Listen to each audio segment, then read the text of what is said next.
That's good. What's up? Are we on right now? Ron. Oh, good morning, everyone. It's 9:30 Eastern Standard Time. We're doing a podcast. Instead of drinking beer, we're drinking coffee this morning. Yeah. We're here to talk with you guys about the Denver Kickball Open this weekend, or Mile High Kickball Open How high? in Denver. So Matt, what do we have going right now? Well, good morning. Episode 77, we hadn't done this in a while. I actually catch a flight in about 4 hours. So we figured we'd do a first to third, talk about the event, walk through some of the teams. For those of you who have never been to the circuit event, walk through just what it is. And, it should be a good time tomorrow. Denver, warm. Should be awesome, and I'm wondering how the altitude is going to affect some of these teams. Yeah. Yeah, it should be all right. But so we have about 4 teams coming into this that I feel have the best chance of winning. Well, let's walk through everybody. We've got 18 teams. The top 8 will advance to single elimination. We've got 3 pools, right? 3 pools of 6. The teams are, and then just in order as far as rankings go, Sofa King Good out of California. We already know who these guys are. They are actually the #1 team in the National Tour standings right now in the Circuit Cup listings. You've got, as I go through my standings, you've got Straight Ballin' right now out of Arizona, the #2 team in this event. And Straight Ballin' is a solid squad, currently ranked 5th on the National Tour standings board. You've got Brew Crew Cartel out of California, 3rd in this event, 9th on the National Tour. You've got Cobra Kai, which is a split team out of Florida and Oregon, 4th in this event, but actually 14th in the country, and they're pretty good. They've had 2 events this year. They've placed 2nd in one, got to the Elite 8 in another. They've won $1,000, so they're looking to cash in at this event. So even though they're the 4th seed, they're one of the top teams. They've brought in some talent for this tournament as well. Catalina Wine Mixers are #5. Catalina is a solid team. They're not going to the Circuit Cup. They're currently ranked 31st on the National Tour. They've attended 1 event. They got to the top 2, or excuse me, the final 4, so they're solid. The Gargoyles come in at #6 for this event. The Gargoyles out of California are a solid team. I can't remember where they are in the National Tour standings. 24th. They've been to 3 events. They've made the Final Four once, but only once. So it's been one of those teams where you think they're going to do well, and then something doesn't click the day of the event. Hopefully they'll pull strong tomorrow. El Guapo out of Missouri are the #7 seed. They actually are. They won the Kansas City Open. They're ranked 11th in the country. They've been to 2 events. Didn't even get into the Sweet 16 at the first event they attended, but then won Kansas City. So they should be performing well, assuming all their players are traveling. And then the top 8 team, O'Danny Balls out of New Orleans. The fact that these guys are traveling should indicate that they're bringing a solid squad. SoCal Riot, #9. SoCal Riot currently in the top 20 at least for the National Tour, I believe. Don't have it in front of me. And then #10 is Beta, a team out of Georgia. Beta's a solid squad. Beta has been to 2 events. They made the Elite 8 in the Sweet 16. Currently ranked 28th in the country. So those are the top 10. 11 through 18, we've got the Package out of Arizona, an availables team. Oklahoma Kickball Club, we saw them in Kansas City. Mixed Nuts out of Texas, we saw them in Austin. Baltastical Mystery Tour out of Georgia, we saw them at GKO. St. Louis Most Wanted Elite out of Missouri, we've seen them before in Kansas City. Oklahoma City Ninjas, or OKC Ninjas out of Oklahoma. DKBC, Denver Kickball Coalition, I believe, out of Colorado. And then last place, or last seeded, is Los Falls and Dolls out of Oklahoma. So 18 solid squads. You were saying 4 or 5. I'd say 5 or 6 solid teams that, it'll be a battle up till the Final Four. Or up when we get to the Final Four, we'll really see the talent that could have an impact when we get to the Circuit Cup in November. So how are seedings going to work? Just top 8 after pools are going to advance? Same model we use at every event. We keep it consistent throughout the year. The top 8 teams across the board. It doesn't matter if you win your pool or if you get second place in your pool. You have to have one of the top 8 records across the board to advance. Top 8 teams will advance. First place is $2,000, I believe, and second place is $1,000. And obviously, the winners and everyone attending this event who plans to go to the Circuit Cup in November will earn circuit points for the National Tour standings. All right, well, I'm taking a look at these pools here. I'm thinking. Let's just go ahead and say Pool C is the pool of death. Yeah, Pool C is going to be rough, especially from what I'm hearing about Beta. These guys are getting a lot of talk on the message boards about really learning the game. They've been to a couple tournaments as a core this year, and they've really shown up for these events. So I think they're going to. And Riot, decent showing in San Diego, which is pretty much their home tournament. And if that's the best they're going to show, then I think they might be the odd man out in that pool. Yeah, Riot, 2 events, Final Four once, didn't advance to the Elite 8 or the Sweet 16 the last time they played. They're good. They're not going to the Circuit Cup, so I don't, no offense, but I don't think the drive will be there to perform well. Hopefully they're looking for a really good time. Prove me wrong, guys, if you're watching this right now. Yeah. But, I also think we're going to have almost a bit of a log jam here. I think Straight Ballin', Catalina Wine Mixers, and O'Danny Balls are just going to battle in that pool as well. Kind of falls off after that, but those 3 I think are going to make it in the elims. yeah. O'Danny, go ahead. Gargoyles, wasn't super impressed with the West Coast event with them, and obviously Guapo coming off their tournament win. I think we might get Guapo, Sofa King out of that pool, which opens it up to the 3 teams in Pool C to round out the 8. Good predictions. Yeah, I think going back to, well, we'll start with Pool A. Sofa, they're in. Gargoyles, they should be fine if they play to the caliber that we've seen them play in the past. They're just a little flaky. I don't know what squad they're bringing. I mean, I have the roster names, but I don't know if everyone's healthy. El Guapo, the fact that they're traveling, you know that they're going to bring a solid squad. I don't know if that includes some of the ringers they picked up for the Kansas City Kickball Open out of the state of Wisconsin. But they should be solid. Oklahoma Kickball Club, good team in Oklahoma. They're a Waka team. They've been to Founders Cup quite a bit of times. I think they caught the bug in Kansas City. Hopefully they perform well. And then Mixed Nuts, they'll do well. They'll get beat up. I can't remember the schedule right now in Lost Balls and Dolls. Although they're ranked 18th, they're one of the top final 3 teams that we didn't know anything about, so we just had to do a random draw. Yeah. So they could surprise people from Oklahoma, but we'll see. Yeah, I think that Straight Ballin's one of those teams that who's going to show up to me. We played them in San Diego. It was pretty much a pipe cleaning.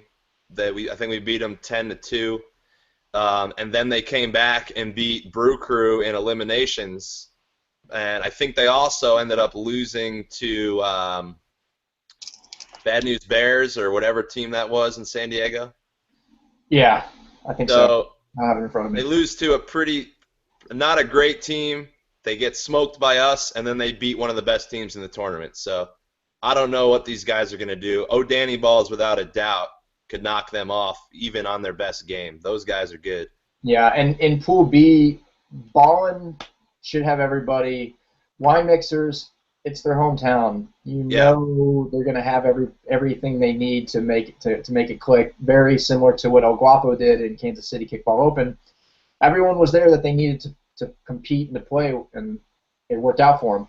O'Danny Balls, again, these guys don't travel. They were a wild card team last year at the Circuit Cup, did very well. This year they've done very well at the events they've traveled to. Although, one event in the Final Four finish, they got $250. 30th in the country right now, they're better than that. So these guys should definitely advance. The package, an availables team with like 25 on the roster. We'll see. They should be solid. But, they won't be. I want to say like third string all stars. Like they'll do well. Sorry guys out of Virginia Beach, they'll do well, but they're not gonna shock anybody in Pool B. Ball Taskell Mystery Tour, I think they're ready to have a blast. And then DKBC, I'm thrilled that they're in the event. I'm thrilled to see them come out, and it should be fun to see them, compete at this level. All right, so Admin, what are your final four predictions and champions? Whoa, are we going to do Pool C? Oh, all right, I We're addressed it. probably mixing it in. All right, so Pool C, I think Cartel and Cobra Kai are just above the field. I think they're both going to make it out of that pool for sure. And I think Beta and SoCal Riot, I think the winner of that game will have a chance to be the 8th seed. If they play each other. Are they on the schedule to play each other? Yeah, let me check. But those two, I think Beta looking to make a name for itself, pretty hungry. SoCal Riot, like you said, might not be too fired up with this being their last event of the circuit season. Yeah, so SoCal and Cobra play at 9 a.m. tomorrow, so that should be a blast to watch. What about SoCal Beta? SoCal Beta. Beta plays OKC Ninjas, Beta plays Brew Crew, Beta plays Cobra, and Beta plays St. Louis Most Wanted, so they don't even play each other. All right, so that even makes it even more interesting. But I think go ahead. I think those two guys are battling for one of those last seeds. Yeah, breaking it down, you said Brew Crew, Cobra Kai, they're in the top 8. SoCal, if they bring a solid squad, they should advance. I don't see somebody, obviously something's got to give. Beta is one of those teams where I think they could get away with maybe a win over SoCal. I mean, maybe an upset or a tie that would trip people up. St. Louis Most Wanted, the pitching they saw in Kansas City was good, but the pitching they're about to see from these other teams,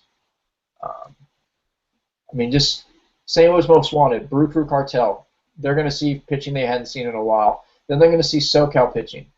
Then they're going to see OKC Ninjas, which I am assuming is a solid Waka team that does, sidearm pitching and is legit.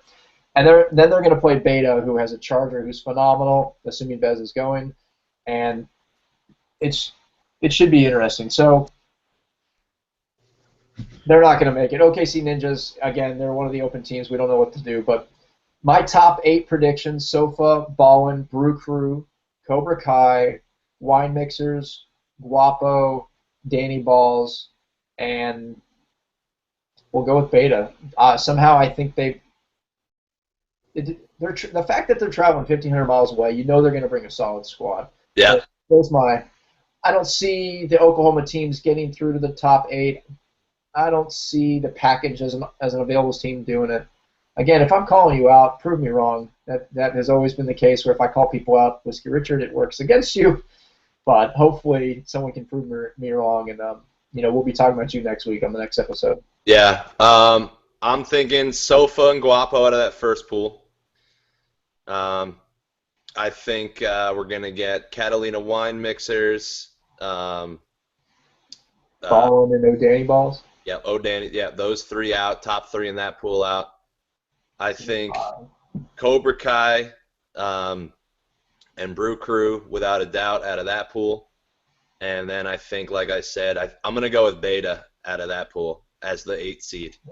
If Gargoyles play their way, then there'll be 3 teams out of Pool A coming: Sofa, Gargoyles, and El Guapo. The others, I don't think they're there yet. Pool B, Ball and Wine Mixers and O'Danny Balls all could advance. But then that leaves Brew Crew, Cobra Kai, and Riot not making it, or Gargoyles not making it. So as long as everyone plays their games, the top seeds 1 through 8 should all advance, and unfortunately one of those top 8, they're going to fall. Something's not going to give. Either the grass will be too long, the pitching wasn't the way it was, the ball was too slippery. We'll hear everything. But hopefully by 9 a.m. tomorrow, everyone's ready to play, game time, and it should be a great event. Final 4 predictions? Sofa, BCC, Cobra, Catalina. All right. I'm slipping in Danny Balls, Sofa, Brew Crew, and I'm I'm gonna go with El Guapo. Guapo. Chip's leading them to victory for this one. All right. Finals. I'm gonna go Sofa. Yeah. Sofa Catalina Wine Mixers home tournament helping out there. There they are. How can you not pick that? This is great. And apparently, I'm probably not supposed to talk about them. Like Fight Club. They're gonna have party shirts on Saturday, and they look slick. So Good. maybe Saturday. I'm gonna go ahead and say Sofa wins the event and wraps up, pretty much locks up the 1 seed on the year. Yeah, Sofa right now on the national tour has got 4,600 points. They've won $4,000. I mean, they've got to at least make the Final Four. In the 4 events they've attended, they've won 1 of them. They've gone to the finals in 2 of them, and then the other one they made it to the Final Four. So they've never not made it to the Final Four. Yep. Yeah. They should. If they don't win this, if Catalina gets their hometown favorites and they pull through, that'd be phenomenal. But if Sofa fails to make the top 4, that'll be the upset of the year, I guess you can call it. We'll see. And yeah, I think Sofa is extremely underrated. I think a lot of people, East Coast biased, do a lot more shitting on Sofa than respect. But I mean, how can you argue with their resume? Like those guys can play. They've come to East Coast events. I'm actually gonna defend Panic here. 2 tournaments, 2 wins. South Florida and DC. Yeah, Meatballs weren't around, but STD was here in DC, and they did very well. A lot of STDs. A lot of STDs were in the area. It is 9:50 in the morning. Sorry. And I'm not going to get into the discussion of how the National Tour standings work. Even if Sofa wins this and jumps up, they'll be at 6,600 points. We've got New York next weekend, which there's 13 teams attending. We've got Virginia Beach left and Arizona. Boston is still on the fence. We'll have an update for everybody next week. We're waiting to hear back from the city of Boston. But yeah, right now, Sofa, if they win this, they will lock up the National Tour standings. Panic and Situation will do well, but they only have 1 more event left to earn points. Showerhammers as well, they've got next weekend. Showerhammers actually have the advantage. If Showerhammers do well next week in New York and then decide maybe to travel down to Virginia Beach, they can end up in the top 2 if they can upset Panic down there. But the math, I mean, let's just let them play. We'll see how it's working. If you've never followed the circuit and you're trying to figure out why are we talking about the points are what we use to establish the starting seeds at the Circuit Cup Championship, which as of today we have 38 teams registered, 38 circuit teams registered, 5 wildcard teams have all applied. We'll be making the decision at the end of the month of who advances as far as a wild card. And 2 Kickball 365 League champions have advanced. They are basically deemed with 0 points. I think one of them, Chuck Norris out of New Orleans, isn't going to accept their bid. Absolute chaos out of our Harrisburg League. Most of that team plays on lights out, so we're not going to see them. But we're at 45-plus teams right now, so these points and your seeds, they mean a lot. You don't get buys or anything like that, but they definitely mean a lot come Circuit Cup time. Yep. All right, well, good. Well, this looks like to be a great event. And I hope to hear a lot of great stories. I'll be following online as well as you guys should be. You definitely should. Hashtag MHKO 2013. So, and watch kickball.com. That should be up and running. We should be up and running, assuming we have power and Sprint has coverage in the area. And if you're going to the event, I have a ton of these stickers. They're pretty slick. I heard about those. But I also have a ton of these stickers. Pink. Oh, girl ones. Girl. Those are cute. Yeah, so ladies, if you want a pink sticker, find myself or Tim. And then guys, if you want a sticker for your board or for your car or for your laptop, we got green. Or you can have both. Yeah, I just came up with a really good photo shoot with those stickers, but we'll talk about that later. Yeah. not going there. So yeah, thanks Adrock for getting up in the morning. 9:58, and we're done with episode 77. All right, guys, take it sleazy. All right, enjoy it.